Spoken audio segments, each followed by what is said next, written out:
Good morning student.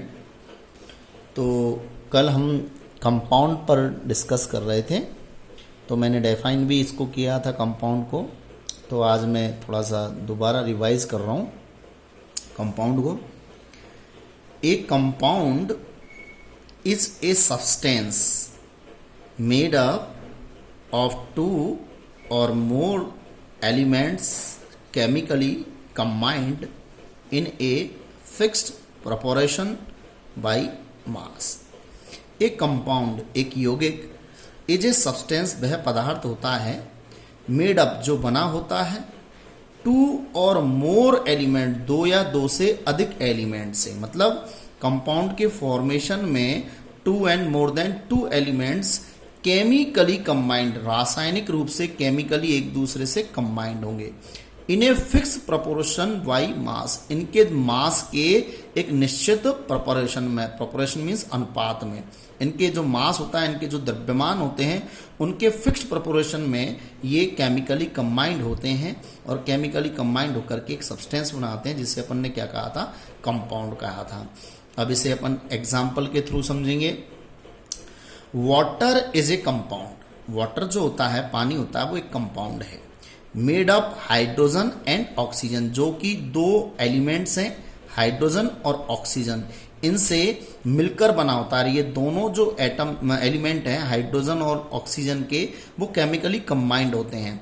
अब इनका अगर रेशो देखें, मास रेशो हाइड्रोजन का और ऑक्सीजन का, तो वो होता है 1:8 ratio, by mass and its formula is H2O। अब ये मास रेशो हमने कैसे फाइंड किया है वो अपन आगे नेक्स्ट में बताता हूँ आपको।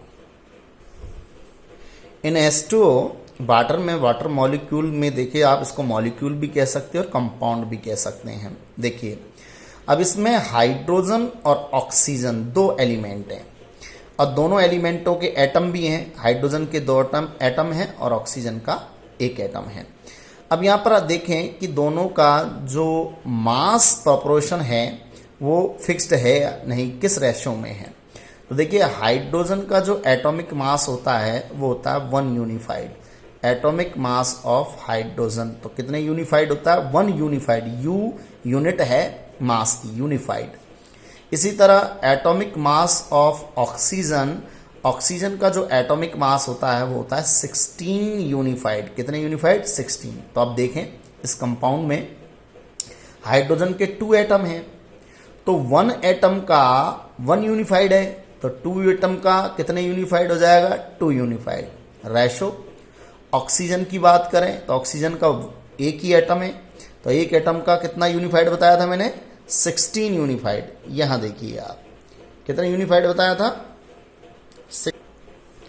तो ऑक्सीजन का 1 एटम में तो 16 यूनिफाइड। अब इसका अपन सिंपलेस्ट रेशो निकालेंगे, तो सिंपलेस्ट रेशो 1/8 आ जाएगा। तो हाइड्रोजन और ऑक्सीजन का जो वाटर कंपाउंड में जो मास प्रोपोर्शन है हाइड्रोजन और ऑक्सीजन का, वो आएगा 1:8। अब इस वाटर को चाहे आप कहीं से भी लीजिए, सी वाटर हो, चाहे लेक वाटर हो, चाहे पॉन्ड वाटर हो, चाहे वेल वाटर हो, कहीं से भी आपने इस वाटर को ऑब्टेन किया हो, इस वाटर कंपाउंड में हाइड्रोजन और ऑक्सीजन का जो मास प्रोपोर्शन रहेगा वो फिक्स रहेगा, वो रहेगा 1/8। अदर एग्जाम्पल से भी अपन ले सकते हैं। Carbon dioxide is a compound, carbon dioxide जो है वो भी एक कंपाउंड है, made up of carbon and oxygen, जो किससे मिलकर बना हुआ है, कार्बन और ऑक्सीजन को केमिकली रूप से कंबाइंड होकर के कार्बन डाइऑक्साइड फॉर्म हुआ है। In the ratio 3/8 by mass, इन दोनों का, कार्बन का और ऑक्सीजन एलिमेंट का जो मास रेशो होगा वो 3/8 होगा। It's formula is CO2, carbon dioxide का फॉर्मूला क्या होगा, CO2 होगा। तो अब हम देखेंगे एटॉमिक मास ऑफ कार्बन, क्योंकि कार्बन डाइऑक्साइड को मेड किसने किया है, कार्बन एंड ऑक्सीजन ने। तो कार्बन का एटॉमिक मास देखेंगे तो एटॉमिक मास ऑफ कार्बन तो वो होगा 12 unified and atomic mass of oxygen 16 unified होता है। अब अपन इसको कैलकुलेट करेंगे। In the carbon dioxide, carbon का सिंगल एटम है तो इसका 12 यूनिफाइड, 12 यूनिफाइड अपने रख दिया। ऑक्सीजन के 2 एटम है तो 2 × 16